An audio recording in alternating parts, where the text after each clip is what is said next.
이번 여론조사 결과와 의미를 배철호 리얼미터 수석 전문위원과 함께 자세한 이야기 나눠보도록 하겠습니다. 어서 오십시오. 네, 안녕하세요. 대통령의 지지율이 리얼미터 조사에서 처음으로 지금 30%대가 나온 건데요. 네. 지난해 조국 사태 때도 이렇게까지 떨어지진 않았었죠? 그때 이제 저점이 41.4%, 예. 이게 40선 초에 걸쳐 있었습니다. 그리고 네. 부동산 지난 8월 부동산 이슈가 한참 민감했을 때는 43%. 예. 근데 이번에는 40% 선이 무너졌습니다. 예. 그때보다 더 떨어진 가장 큰 이유가 어디에 있습니까? 이를테면은 그 지난 조국 사태 그리고 부동산 이슈 때는 좀 단일 요인이었습니다. 이른바 싱글 팩터인데 이번 같은 경우는 뭐 코로나, 예. 그 부동산, 예. 그리고 무엇보다도 추미애 장관과 윤석열 총장의 오랜 갈등, 이것이 좀 복합적, 중청적으로 작용했던 것이 예. 지난번과 좀 차이점이라고 말씀드릴 수 있습니다. 네. 네. 세대별, 지역별로는 어떻게 나타났나요? 세대별로 봤을 때는 이번에는 그 크게 좀 눈여겨볼 것이 40대에서 예. 40대에서 좀 떨어졌고요. 긍정평가가. 그리고 예. 호남권에서 10%포인트 부정평가가 올랐습니다. 좀 네. 그 진보층에서도 그 부정평가가 6.4%포인트 상승했고요. 네. 이른바 전통적으로 이렇게 현 여권의 지지층이라고 할 수 있는 예. 진보층, 40대, 호남, 여성에서 지지율을 하락을 주도했다고 말씀드릴 수 있습니다. 네. 사실 좀 전에 말씀하신 40대 호남권 그리고 여성 탄탄한 지지층이었는데 그렇죠. 예. 어떤 부분에서 실망했기 때문에 지지가 떨어진 걸까요? 저는 이른바 키워드를 세 가지를 뽑을 수 있는데 예. 오래된 누적된 예. 피로감, 예. 불신과 염증.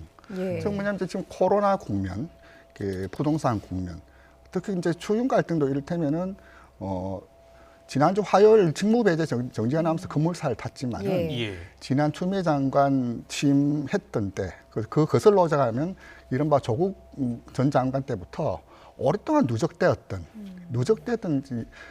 이런 염증, 피로감이 동시에 복합작용하면서 좀 터졌다. 좀 그렇게 보여집니다. 예. 지금 지역별로도 나온 거 보니까요. 말씀하신 광주, 전라 그리고 대전, 세종, 충청도 다른 지역에 비해서 많이 떨어졌네요. 네. 대전 같은 경우에는 14.9%포인트, 그리고 광주, 전라가 13.9%포인트. 지역별로는 좀 어떻습니까? 아까 말씀드렸 대로 이제 가장 탄탄한 지역 기반이라고 해서 뭐 다른 지역보다도 예.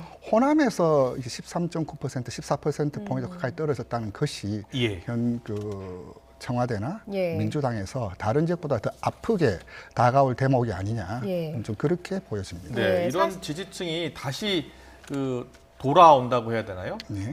회복 탄력성은 어떻게 보십니까? 회복 탄력성이 현재로서는 말씀드리기가 굉장히 좀 조심스럽습니다. 즉 이제 그 회복 탄력성을 논하기 전에 예. 이번 지지율 이탈이, 이번 그 대통령 국정평가와 민주당 지지층 하락이 보통은 이제 중도층과 무당층의 움직임이 예. 전체의 어떤 속도와 각도를 결정하는데, 이번 같은 경우는 진보층에서 이탈하면서 전체 낙폭을 좀 주도했습니다. 예, 예. 그런 점에서 봤을 때 이것이 결별이냐, 예. 이탈로 볼 것이냐, 아니면 경고와 네. 어떤 잠시 이제 비껴선 것이냐, 예, 여기는 예. 좀 그래서 관찰을 해야 될 텐데, 네네. 그래서 이번 한 번만으로 좀 보기는 좀 해석이 좀 무리가 있고, 네. 그래서 이제 추용 갈등이 어떤 식으로 정리되는가가 이제 그분들이 다시 이제 회복 탄력성으로 오려면은 지지층을 유입할 수 있는 그런 모멘텀이 있어야 되는데, 예. 그것이 이번 추용 갈등 내일 1차적으로 결정이 날 것 같고, 또 추후 또 어떻게 나올 것인가에 따라서 그 속도와 폭이 좀 결정되지 않을까, 예. 좀 그렇게 전망됩니다. 그 이번 사태를 3일간 조사한 결과를 보니까요. 30일에 38%가량, 1일에 36%가량이 나왔고 2일에 38%가량이 나왔습니다. 추윤 갈등의 굵직굵직한 사건들이 있었던 그 시기 아니었습니까? 그렇죠. 지난주 이제 직무 이제 배제 화요일 날 발표가 났었죠. 그리고 이제 양측 간에 공방이 있었고, 예. 월요일 날 이제 법원 신문이 있으면서 이제 정점으로 치달았고, 예. 이제 화요일 날 이제 결과가 나왔었죠. 예. 그랬을 때 어쨌든 뭐 법원 판결만 놓고 보자면 뭐 윤석열 총장의 뭐 판정성 혹은 윤석열 총장 쪽에 유리한 결과가 나왔었고, 그에 따라서 이제 전체적 지지율이 좀 요동치고 움직임이 좀 보였다. 예. 가장 큰 모멘텀은 이번 주 월요일 법원 신문, 화요일 법원 결정 발표, 예. 그리고 이제 수요일 날 이제 법무부 차관이라든지 또 이런 연쇄적 인사에서 속도감 예. 이런 것들이 같이 어우러졌던 것이 일일 지표에서 좀 반영되지 않았나 예. 그렇게 말씀드릴 수 있습니다. 그렇군요. 일일 지표도 그렇게 나타났고 민주당의 지지율도 처음으로 20%대로 떨어졌어요. 자, 네, 민주당의 그렇습니다. 지지율 하락은 어디에 있을까요? 아무래도 그 국정평가, 예. 그 대통령 평가와 그 여당은 동조화 현상을 좀 보일 수밖에 예. 없습니다. 없는 상황에서 이번에는 그 대통령 평가가 낙폭이 더 컸었는데 일반적인 패턴입니다. 저기 이제 정당 지도보다는 대통령 국정 평가가 변동폭이 더 큰 것은 예. 좀 일반적으로 이제 그렇게 나타나는 현상이고 예. 아무래도 그 추경 갈등에서 대통령 국정 평가가 더 크게 나타난 이유는 예예. 뭐 지금까지 추경 갈등했던 정쟁의 양상이 민주당과 국민의힘이었다면 이번엔 대통령 평가에서 더 큰 폭을 보였던 것은 이제는 대통령이 나서야 되지 않느냐. 예. 에도 불구하고 나서지 않음에 대한 어떤 강한 뭐 질책 내지는 예. 물음표를 던진 것이 아니냐 그렇게 예. 좀 네, 보여집니다. 대통령이 적극적으로 나서고 어떤 큰 역할을 지금 하게 된다면 지지율은 다시 또 반등할 수 있겠네요. 오히려 반등의 여지가 예. 좀 있지 않을까 그렇게 조심스럽게 전망합니다. 예. 지금 앞서 정당 지지율이 잠깐 나왔는데요. 정당 지지율 잠깐 보여주실래요? 자, 민주당 지지율이 28.9%로 떨어졌습니다. 5.2%포인트 떨어졌고 국민의힘이 3.3%포인트 올랐는데요. 다른 당은 비슷하고요.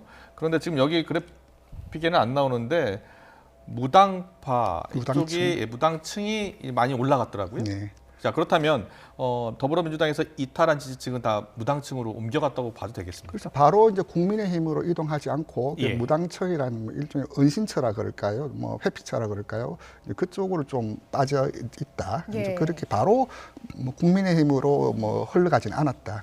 그렇게 말씀드릴 수 있습니다. 예. 예. 국민의힘으로 바로 흘러가지 않은 이유는 어디에 있을까요? 아무래도 정서적 이질감이라든지 국민의힘이 지금 제1야당으로서 예. 좀 대안, 비전 뭐 이런 데 대해서 때린다고 지지율이 올라가진 않거든요. 예. 그 때림을 넘어서 뭔가를 보여주고 이렇게 제시를 할 때 지지율이 올라가는데 예. 그렇게 본다면 이번 주 지난 주간 대비 3.3%포인트 상승하고 30 초반에 걸쳐 있지만 예. 지금 현재의 전국 양상이라든지 뭐 예. 그 집권 여당의 어떤 뭐 실책이라고 하면 실책이랄 수도 있고 지지부진한 성과라면 그렇게도 말씀드릴 수 있는데 예. 거기에 대한 또 반작용을 제대로 받고 있지는 못하는 수치 아니냐. 저는 그렇게 뭐 분석합니다. 네. 알겠습니다. 리얼미터 여론조사 결과 대통령 국정 지지율이 처음으로 40%대가 붕괴됐는데요. 여기에 대한 의미 전망 짚어봤습니다. 배철호 리얼미터 수석 전문위원이었습니다. 잘 들었습니다. 고맙습니다.